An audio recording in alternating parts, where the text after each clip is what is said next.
What is thought leadership marketing? Thought leadership marketing is public relations meets branding, meets marketing, meets lead generation. It works really, really well for authors and thought leaders when you think about the world that we live in today as a long tail world. So long tail world means that we want to find niche populations that we've defined with a great level of specificity. So the first thing that you need to do if you're going to develop a thought leadership marketing campaign is to define your target audiences. And again, do that with as much level of specificity as you can. So for example, if your content is sales-based, salespeople is a pretty broad category. Newly minted sales managers in the pharmaceutical industry is a pretty specific niche that you'd want to target.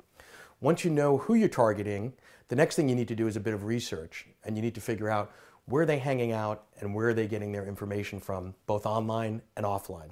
This is things like the top 50 blogs that population is looking for and reading on a pretty regular basis to get their information, their industry information and such. It's the events that they're attending. It's the associations that they're members of. It's the conferences that they're going to, as well as some traditional media in terms of print and trade publications and such. Once you have done the research and have a list of where these people are getting their information from, then you need to look through that list and figure out how do they consume content. Usually there are some themes that you'll pick up on. It could be a 1,000-word blog posting. It could be a Q&A with an expert. It could be videos. It could be audios. It could be articles that are written in the forms of 5 steps or the 7 steps to or whatever. Then what you do is you create your content library. You take a look at what you have in whatever format it is and make sure that you can repurpose that into the formats that your audiences are looking to consume the content in. So for example, if you've got a lot of articles, but your audience is looking for video, take your most popular articles and turn them into videos. So now we've got, we know who we're looking for, we know where they're hanging out, we know how they like to consume content, and we've created a library of content to meet those needs. Then we shift gears a little bit and create some outreach collateral. So this is more standard PR 101, where you're talking to your audience, the owner of that media outlet or the publisher or the editor, etc. And you're telling them, you're trying to convey to them why what you have to offer, your content, is of value to their followers, to their readers, to their listeners. And that's pretty standard. You need to have some tracking mechanisms in place so that you know that when you pitch what your follow-up process is, whether that's email, whether that's phone, whatever the case may be.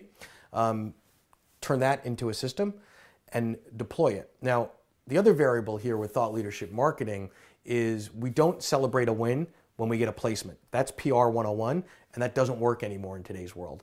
So a placement in a medium, in a blog, in a traditional publication is step one of the process.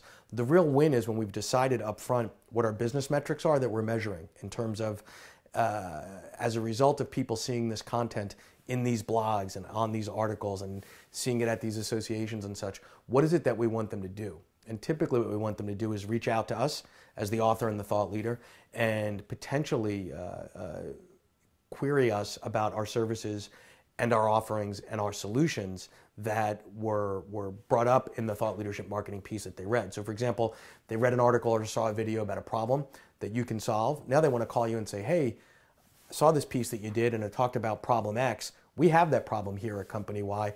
We'd like to talk to you about how you might solve that. And the how could be lots of different things. That could be consulting or training or assessment tools, etc. So again, thought leadership marketing, you got to figure out who you're trying to communicate with. You got to figure out where they're hanging out and getting their information. You got to make sure what you have to offer to them is in those various formats. You've got to pitch it, you've got to track it, and you've got to know what success looks like before you launch it. I'd also say that this is not an event-driven process. This should be an ongoing part of what you do. It's not like a book launch or a specific event that you're trying to promote. This should be ongoing and ingrained into your organization and how you market yourself and how you present yourself to the communities that matter to you. I'm Peter Winick, and I hope you enjoyed this thought leadership moment. Thanks.